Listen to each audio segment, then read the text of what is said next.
हर इसी प्रकार वो बंदर उठा के इसमें डालता रहा है। तो हनुमान जी ने पूछा कि हे ऋषिवर, मान लिया आपकी बात, जो कंगन लेकर हनुमान आता होगा तो वो कंगन तो लेकर भी जाता होगा, कहाँ लेकर जाता है? इस घड़े में मेरी आशीर्वाद से ऐसी पावर है कि डुप्लीकेट कॉपी तुरंत बना देता, एज इट इज, 1 के 2 कर देता है। और नहीं विश्वास है तो ले ये कटोरा उठा के कोई दिया, ले इसमें डाल के देख ले। हनुमान जी ने कटोरी उठा कर उसमें डाली, तुरंत 2 होगी, 1 जैसी। अब वो दोनों को देख रहा कि सचमुच ठीक है। तब हनुमान जी को कुछ विश्वास हुआ कि संत नहीं, ये कोई और ही महापुरुष हैं, बड़े सिद्धि युक्त हैं और सारी कथा को सही जानने वाले हैं। लेकिन कहा, महाराज मैं आपकी बात से सहमत हूँ, होगा कोई और भगवान, पर अब मुझे समय नहीं आपकी सारी बात सुनने का, क्योंकि मैं परमार्थ के काम में लगा हूँ। परमात्मा बोले भाई ठीक है, ले जाए, कोई कंगन निकाल ले जाए बेटा, सारे एक जैसे मिलेंगे। वो उठा कर ले गए कंगन को। लेकिन हनुमान जी को फिर भी विश्वास नहीं हो रहा था।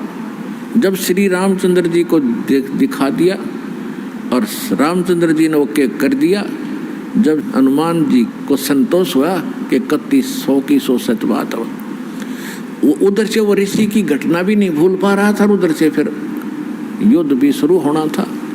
कहने का भाव ये है, बात फाइनल होगी कि सीता वहाँ है, सारे लक्षण बता दिए, और वो कंगन को देखकर रामचंद्र जी को विश्वास हुआ।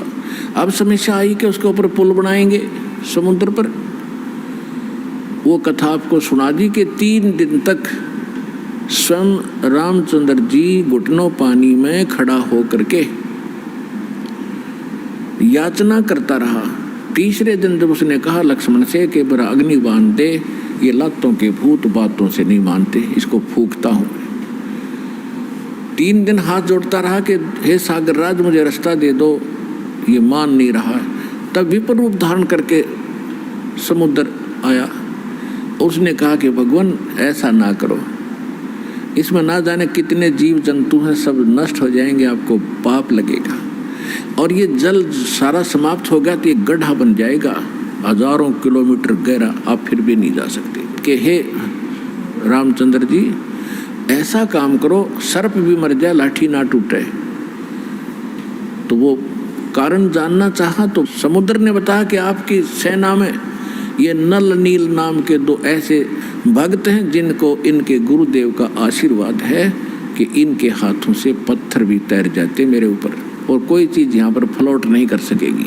अपने आत्माओं यहाँ मान बढ़ाई खत्म करती है। और जितने भी वहाँ आसपास ऋषि महर्षि भगत लोग थे, वो विष्णु पुजारी होते ही थे उस टाइम।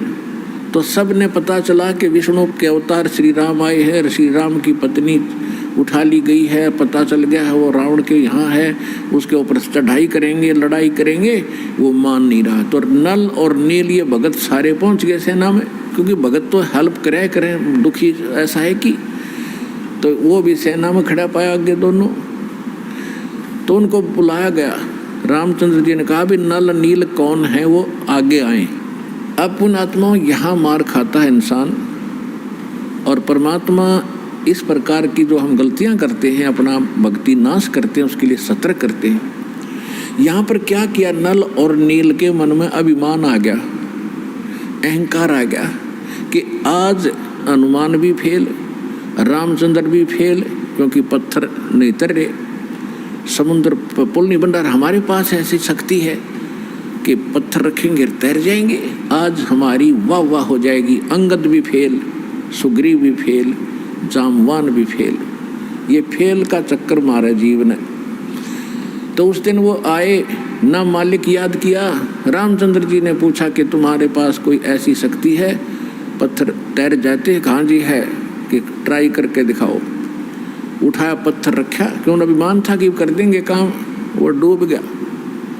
दूसरा फिर रखा, वो भी डूब गया। तीसरा फिर रखा, वो भी डूब गया। अब रामचंद्र जी समुद्र की तरफ देख रहे हैं, विपर रूप में खड़े थे, ब्राह्मण रूप में, और ये कहना चाह रहे हों कि तू झूठ बोलता था, इनके पास कोई पावर नहीं। तभी समुद्र ने कहा, विपर रूप में खड़े समुद्र ने, क्योंकि ये देवता होते हैं, ये जल जो है ये देवता नहीं है, जल का कंट्रोलर एक देवता है, उसको वरुण कहते हैं। वो आकर खड़ा हो गया, तो वो कह रहा था कि हे नल नील, आज आपने गलती की भाई, आज तुमने अपना गुरु तो याद किया ही नहीं, तुमने तो नाश कर दिया बात का, करो याद उस मालिक को।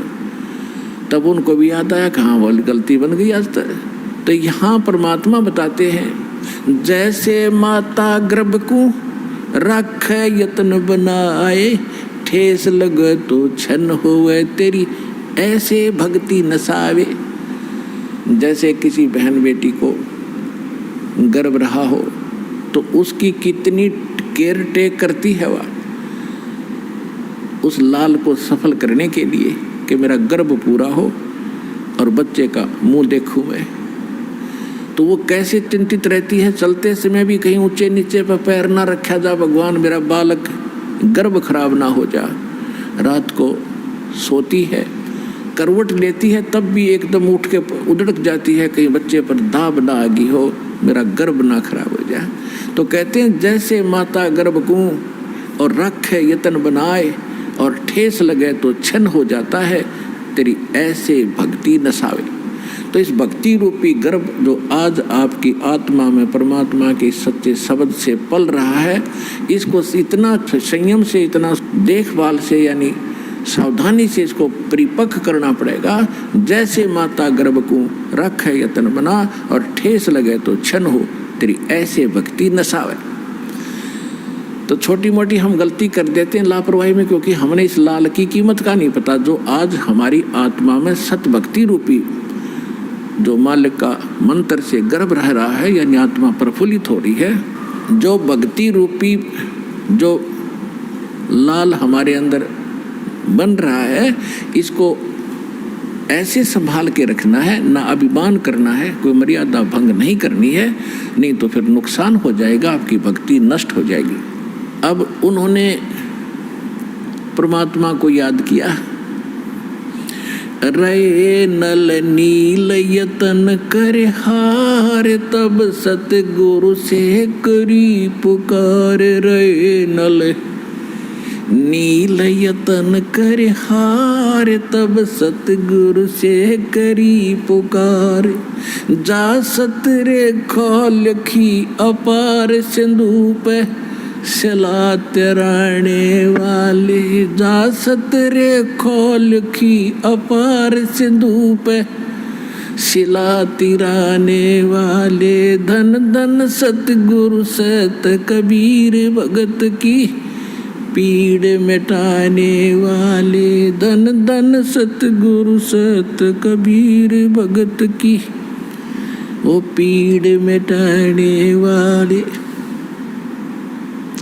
नल नील ने जब याचना की हृदय से, हे भगवान गलती बन गई, आपके हाथ में इज्जत है हमारी, तो उसी समय परमात्मा वहाँ प्रकट हो गए। थोड़ी सी दूरी पर सब ने देखा कि वो कौन आ रहा सामने। नल नील ने भी देखा, ये तो मेरे गुरुजी आगे हमारी पुकार सुन ली इन्होंने। जब मुनिंदर जी निकट आए, सभी ने दंडोत प्रणाम किया, श्री राम ने, हनुमान ने, सब ने। हनुमान जी ने देख लिया, बाबा जी तो वही है भाई, ये तो बिल्कुल सही, ये तो शक्तिशाली ऋषि हैं। लेकिन उस समय और वार्ता करने का समय नहीं था, जो समस्या थी वह उनके सामने अड़ी हुई थी। तब श्री रामचंद्र जी ने मुनिंद्र ऋषि से अर्ज की थी, भगवान आज हमारे सामने ये समस्या आई है, अभिमानी रावण हमारी याचना नहीं मान रहा है। हमने उसे खूब दूत भेजकर, अंगद को, हनुमान जी को, सबको भेजकर उससे प्रार्थना कर ली है, इसको लौटा दे मेरी पत्नी को। वो माना नहीं। अब नहीं माना तो हमने युद्ध करना पड़ेगा, और उसके लिए रास्ता चाहिए समुद्र पर। समुद्र रास्ता दे नहीं रहा। इसने विधि बताई कि आपके शिष्यों के पास ये शक्ति थी, मेरा दुर्भाग्य कि आज इनके हाथों में भी शक्ति नहीं रही। तो परमेश्वर ने कहा कि आज के बाद इनके हाथों में यह शक्ति रहेगी भी नहीं। इन्होंने बहुत बड़ी गलती की है, जो मैं रोज बताता हूँ कि अभिमान से भगवान कोसों दूर है, और इतने दिन के बाद इतना दुख था इनके ऊपर, इन्होंने फिर बकवास कर दी। अब इनके पास यह शक्ति नहीं रही। तो श्री रामचंद्र जी ने कहा कि हे